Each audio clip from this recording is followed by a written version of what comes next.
kuna sababu kuu 5 kwa nini Wachaga ni namba 1 Tanzania. Sababu ya kwanza, kwa sababu Wachaga wanaamini sana katika umoja na mshikamano. Hivyo huandaa majukwaa mbalimbali, jumuiya pamoja na SACCOS kwa ajili ya kusaidiana, kusapotiana pamoja na kukopeshana. Lakini pia ni utamaduni wa Wachaga kurudi makwao kila baada ya mwaka mmoja, na hii husaidia wao kufanya tathmini ya nini umefanya ndani ya mwaka mzima. Sababu nyingine, Wachaga wengi wanaamini katika shule na elimu.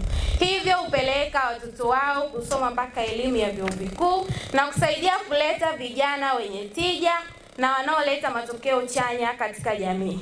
Inawezekana watu wengi hawasemi hadharani, lakini ukweli ni kwamba Wachaga ni miongoni mwa makabila ambayo tunayapenda sana na tunatamani muendelee kufanya vizuri ili mtuletee vijana wenye tija na wenye matokeo chanya katika jamii. Kwa kulitambua hilo, Mevit Company Limited tumewaletea fursa za kuwekeza katika miji inayokuwa kwa kasi zaidi Tanzania.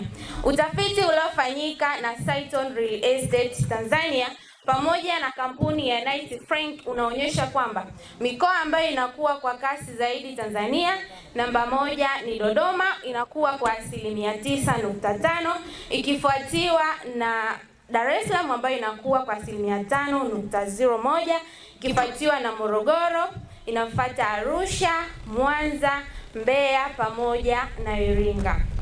Kwa nini Dodoma ni namba 1 kwa ukuaji wa miji na maeneo?